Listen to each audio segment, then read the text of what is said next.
All right. What's up, guys? So we are going to do some legs today.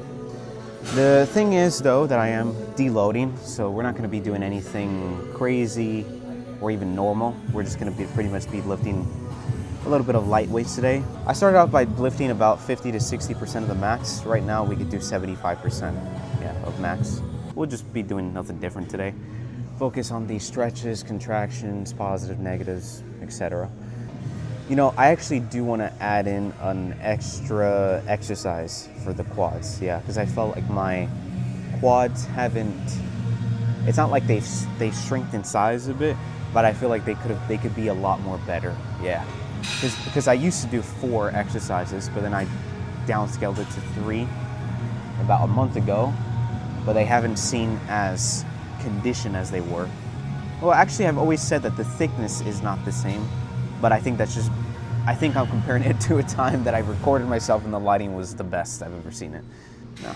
We'll add an extra. I think for the quads, we'll do squats, then leg press, then hack squats, and then leg extensions. Yep. Let's get to it. Oh, yeah, that's a little. Sometimes you can miss it, at least for me. I can't do math, bro. Oh, yeah, it's just a single 45 on each side.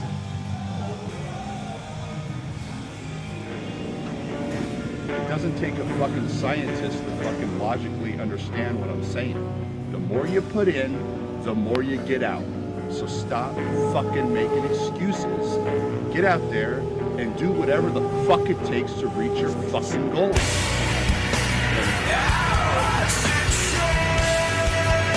Anybody can train and eat, but what's driving you to do what you do in life? This is the most important thing. What drives you? Because what drives you will be an influence to someone else. I don't care about how big my arms are, or how much I can bench press in the gym. You know, it's not about how you look, it's about connecting with someone.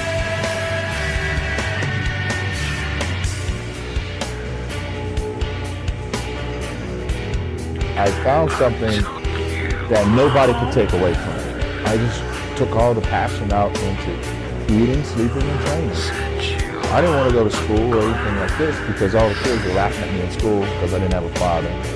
But I had that gym, and that gym taught me discipline, taught me sacrifice, and it just taught me how to trust my decisions.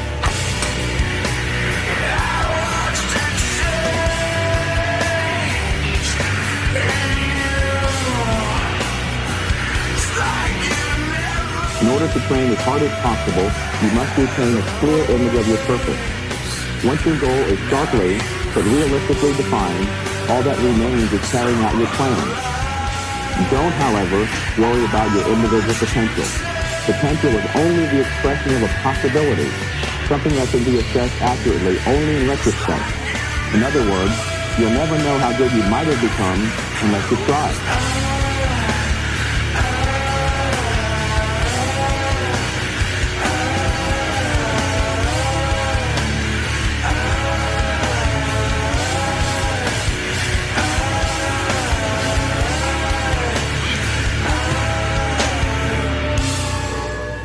Again, this is deload.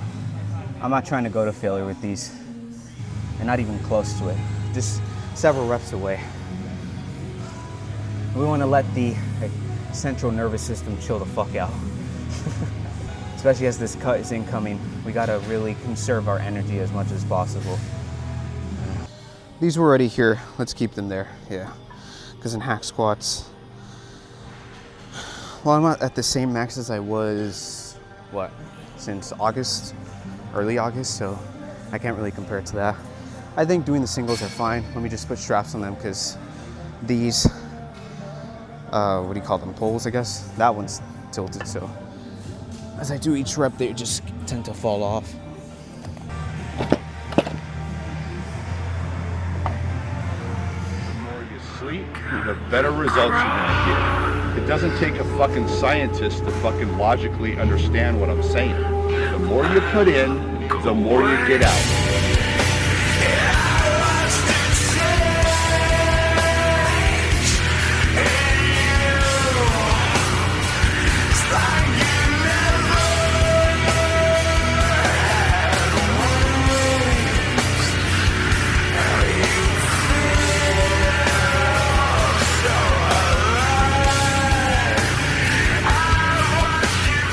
I tore my chest. I snapped my tendon, tore my chest with 300 kilo bench pressing. You know what they said? I'll never come back. I'll never be a bodybuilder. I'll never. This happened after I got second place in my first semester mission. You know what happened? I was the first bodybuilder in the universe that ever came back from this and won a show. I won 23 shows after that. And it wasn't just a tear. I had major surgery. Like, I tore my pectoralis major and minor and snapped my tendon in half. If I can make it through that and deal with that, I can almost do anything. Because the world said it was impossible, right?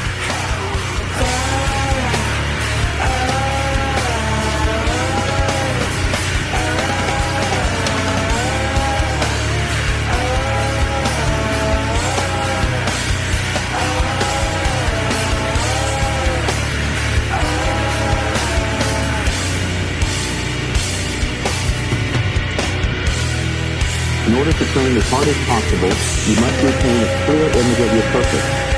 Once your goal is sharply but realistically defined, all that remains is carrying out your plan. Don't, however, worry about your individual potential. Potential is only the expression of a possibility, something that can be assessed accurately only in retrospect. In other words, you'll never know how good you might have become unless you try. So let's get with it.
So I would usually move on to straight legs after this, but I haven't been feeling it a whole lot as usual with the straight leg thing.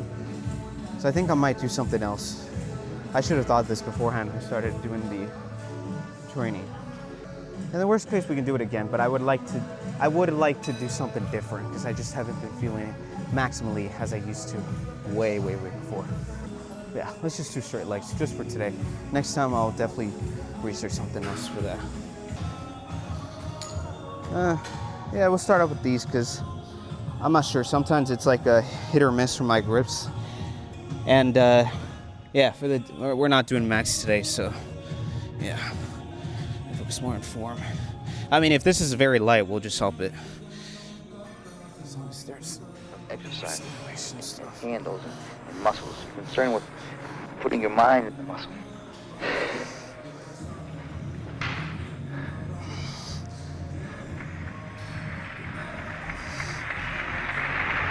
Remember also that every man in this competition is already a world champion.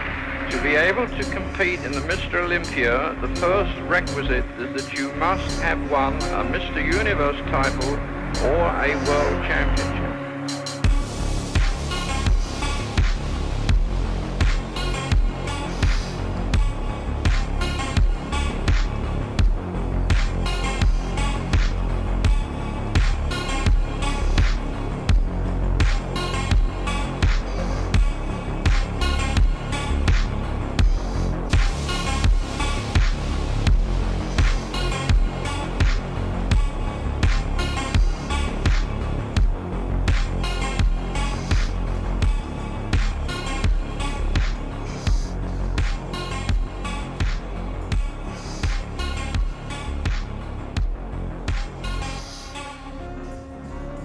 Had a good time. All I know is I'm the best I can be right now.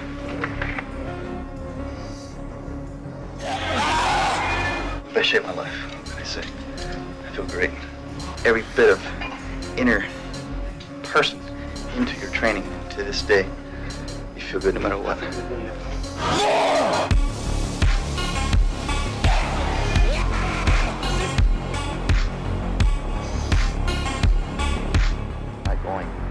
I always had this craving for more.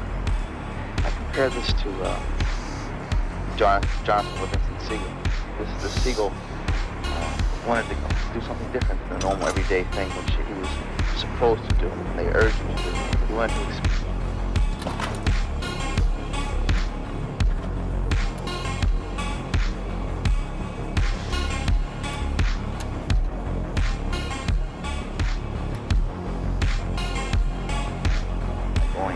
I always had this craving for more. I compare this to Jonathan Livingston Seagull. The Seagull wanted to do something different than the normal everyday thing which he was supposed to do, and they urged him to do. He wanted to expand and to wonder and to do something unique and artistic, and not only in the sense for expanding his artistic ability, but for this in the sense of his expanding his awareness. To me, it's the same type of thing I associate with my bodybuilding. So naturally, the dedication I have for the sport is very intense. I'll give anything. I'll give total commitment to do it, because I must do it to the best or better than I can possibly do it to my ability. And, that's what it's all about tomorrow night on stage.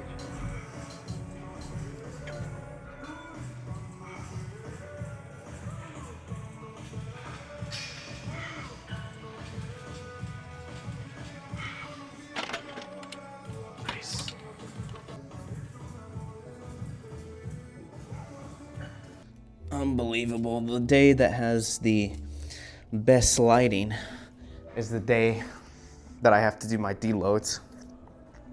Because with this lighting, I've never seen as much of a good lighting as it is right now. Yeah. Even though our pump is not so big, but I just want to see.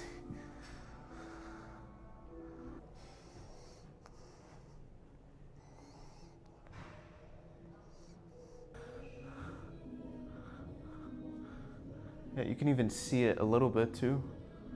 Just the overall line. Well, all the less the shadow, but soon enough we'll be able to see the, yeah, I can even see. Can you imagine the cut, the striations they're gonna show? That's gonna be intense. Yeah, look, my God, there's like a massive difference on my left. My left is way more bigger than my right. Jeez.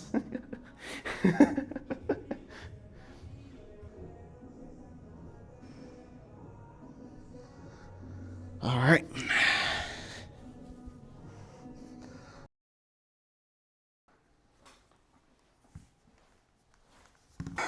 Okay, so we are officially cutting right now. Let's go over that. Let's see what we're exactly gonna be doing. What's our game plan? What's our approach? So right now, I'm at my maintenance level, and because I'm deloading, this is actually the last day of the deload, and then tomorrow I rest, and the next day starts the official cut. Right now, I'm eating about 3,500 calories, so that's been my maintenance level as of so far. By the time it's, well, basically 2 days after this, 2 days after right now I'm recording, we're going to be eating about 2,900 calories. Yeah, so that's about a 600 calorie drop. Just something I want to do, see how it feels having that drop of 600.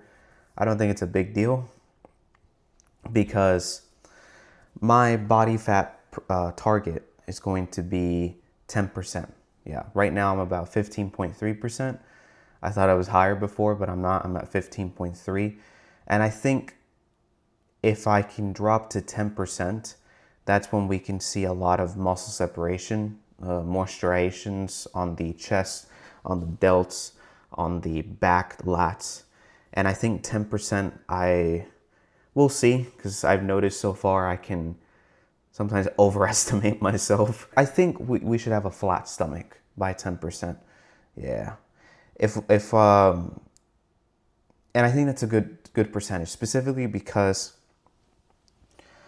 I don't have a lot of muscle right now. I don't, at least in my view. I don't have enough muscle completely to show by the time we're at those percentage levels, and even single digits. So I don't really see the point to go to, let's say, to 8% to 7% body fat, because we don't have enough mass yet. And two, I'm not competing. So it doesn't make much sense. It's actually more of a negative impact for my physique at the moment if I decide to go to single digits. Your body, when you're cutting, is constantly trying to use as much energy as possible. So if you're in a deficit, if you're below your maintenance calories, you're technically feeding your body less than what it needs for gaining muscle. And so it's going to try to use the reserves or your internal system, like your BMR and stuff, once you're at a deficit, which makes it easier to burn fat, but it's a high risk to lose muscle because your body definitely will use the muscle it needs to prioritize to maintain its energy. Because, you know, a human's body is not designed primarily to build muscle, to be big and muscular. No, it's to just survive and have mobility. Like, that's the point of it. So it's, you know, when you're cutting, you have to be a bit smart. So I think 10% is a perfect level where it doesn't interrupt protein synthesis, and it should be a good enough level to show a lot of leanness. As I said, I think we'll have a flat stomach, and as long as I keep my ab training consistent and my cardio consistent, that should be definitely possible. Yeah. If you guys seen my videos, you guys know that I'm a very heavy carb source person. When I bulked, I gained a lot in muscle, I will say, because of the carbs. I was taking more than 600 grams of carbs, and fats were always within a limit. It wasn't such excessive fat. So the max carb intake I've had in a day has been 650 grams, I would say.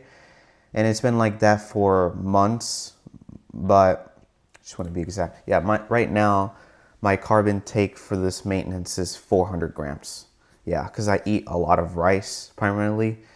A lot of the carbs I get is from jasmine rice or white rice, or it's oats. Yeah, the mornings where I take the oats, and then the rest of the day is just pretty much rice or cooked potatoes. Yeah. What's interesting with the cutting compared to the bulking is, since I'm eating less in quantity, it's a bit more easier to be burned out from eating the same thing or eating the same meal in one day. So I'm not going to make that mistake. I'm going to try for this cut to be as variety as much as possible. I want there to be a bit more variety than there was in the bulk, because I'm eating less. I know myself too well that when I'm going to be on a deficit and I'm hungry and I'm going to eat the same thing as I did last time a few hours ago, it's going to be mentally draining. I know myself too well. So that's why I have the oats, the rice, and the potatoes. And I'm going to likely be swapping those around every few days just to keep myself consistent, because it's all about consistency when you're in the diet. So on On week 1, I'm going to be taking 2,900 calories. The protein intake there should be around 170 grams of protein. Then the carbs will range between 350 grams of carbs, and the fats will be 65 grams. That's for week 1. Now, where's the reduction here? Because that's about 2,900 calories. That's about 600 calories less than my baseline. Well, it's the carbs, because I'm taking right now 400 grams of carbs, and right now I'm taking about 70 grams of fat. For protein, it's about 170. Proteins are not being touched whatsoever. Yeah, no, because when you're cutting, that's when your protein has to be higher. Yeah, because you need to make sure you're not going to have as much energy. So in order to keep your protein synthesis as efficient as possible, being in a deficit, you need to make sure that the essential resources it needs is the protein. So that's what we're doing. We are not touching whatsoever the protein amount for this cut. So for this baseline, I actually, 3 weeks ago, would have said, I'm not doing 250 grams on cooked rice, I'll do 300 grams for cooked rice. Or I'll do 200 grams of black beans, then rather 160 grams of black beans. But now it's differently, because I think if I could reduce the amount of carbs more, even if it's 50 grams, the better, because I'm full of water right now. So we need to kind of refluctuate a little bit of the glycogen, even though glycogen as of itself, like an intracellular water in your muscle, should be the same. But I think in order to fluctuate it more, while combination of a cardio, should make myself fuller while also reducing the water in my body. But again, this is just, I think, my bro mentality. That's not just factual. This is just something I want to try out. Yeah, but I definitely did raise the tofu because I don't want to lose muscle. That's my priority in this cut. I don't want to lose muscle. I want to try to preserve as much muscle mass as possible. In fact, I want in my cut to gain muscle, and you can do that. You can be at 10% body fat and still gain muscle, because protein synthesis isn't disintegrating when you're at 10%, because it's still available. The problem is when you're at 8% or 6%, because then your body needs more energy, and that's when it starts to take away a bit of the muscle, and you don't want that. Even if you're training hard, which is more, you need to recover. Now, that's 2,900 calories. For week 2, I'm going to be taking 2,800 calories. So it's about 100 calories less. I will take about 5 grams away from the oats. Then I will take away not 20 grams. I'll take away 10 grams from the rice, and then 280, and then 20 grams away from the potatoes as well. And if you think about it too, like, what's the total amount of grams I'm taking for week 1 for the rice? Well, it's around 400 grams. So it's 380 grams of cooked rice compared to 400 grams for the whole day. And for the potatoes, it's 20 grams less. And then you can see that by week 3, I'll be eating 2,750 grams. Yeah. What's going to be touched here? Because that's 50 calories less. That's the rice itself. So rice is going to be 180 grams, just a 10 gram reduction. Potatoes are going to reduce by 10 grams too. So slowly each time, like week 4, it will be 2,725. So as I get closer and closer to the peak of the weekly meals, which would be weekly 8, that's when the calorie reduction by each week starts to reduce in what's that called, in delta, or in rate of change.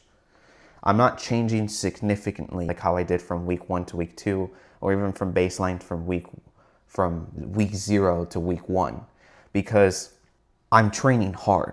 So if I'm around a 600 to an 800 calorie deficit, I just need the weeks to do its thing. I need to just still do cardio, and I just need to do the intent. I just need to train hard. So if I do that with a deficit, I don't have to continue furthering on the deficit if I just train hard, because that's when the body fat will reduce by each week. Yeah, because I'm not doing an aggressive cut. I'm only dropping 5.3% body fat. Yeah, that's why as we get closer to week 8, that's when we drop from 600 calories. Then the next one is 100 calories. Then the next week it's 50 calories. Then the next week is 25 calories. And the next week it's 25 calories. And by let's say week 7, that's when I'll be taking 2,700 calories. Yeah. So in total, start of week 1 to week 8 is a drop of 200 calories. But the biggest deal is that reduction of the 600 calories from starting. That's why I kind of want to try that. I actually have a bit of a tactic besides these number reductions in the calories. I want to try by week 8 to week 7, to have on my training days taking 2,700 calories. On my rest days, I'll take 2,900 calories. Now, why am I doing this? I'm doing it to prevent from strength dropping. I don't want my strength to drop, because once your strength drops, your muscle likely drops. Yeah, that's what tends to happen. Another reason is to refill glycogen levels. So if I go from 2,700 on the training to the rest days 2,900, those rest days are going to be a lot more replenishing because of the more carbs, by maybe 40 grams or something of carb sources.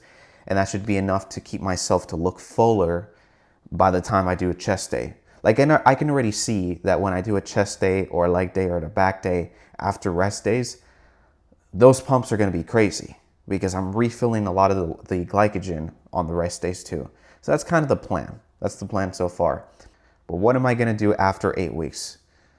Well, after 8 weeks, we'll see, but I think I'll likely want to stay at 2,700 calories a week more, just to get an extra look how I look like on my physique, to get all the back days, all the leg days, all the arm days, all the chest days, and just to see how my body looks at eating that amount and looking at that body fat. After week 1, that's when the post cut comes in, and that's the most important, because this is something that a lot of people fuck up on. Everyone thinks that the cut is hard, but what's harder is the post. Yeah, because what do a lot of people do after the post cut? They go immediately from 2,700 calories to eating 3,500, like back to their maintenance. You can't do that. It's gonna mess up your body entirely. Not only that, you're gonna eat excessively, because I mean, I'm at 10% body fat. It's not like I'm starving, but knowing myself too, I'm gonna be eating a lot, so I have to control myself. I'll likely do a 100 calorie increase as each weeks go by. So after week 8, week 9, we're keeping the same cut, eating the same calories, but by week 10, that's when we go from 2,700 to then 2,800. Week 11, 2,800 to 2,900. And then week 12, 2,900 to 3,000. And then slowly as each week comes by, that's when we'll come to 3,500 calories. Yeah. When I was at maintenance level, I mean, I've never been in a deficit, but when I was at maintenance and eating the same thing, eating at maintenance level, when I was starting to work out, I had visible abs. I didn't have a belly. Right now I have a belly because coming from the bulk, like a lower stomach. But from the maintenance, I know that even if I keep at this maintenance level for the next month, my stomach should drop because I have a lot of water right now. So imagine a 600 calorie deficit. That's what I'm trying to say. That's why I think this is going to be very effective. We'll have to see. But yeah, I hope you guys enjoyed this video, and I'll be seeing you some next time. If you have any other questions regarding towards this cut or stuff or things that maybe you want to hop on a bulk, because I've went a bulk before, feel free to comment. Yeah, and I'll be happy to help you. See you guys next time.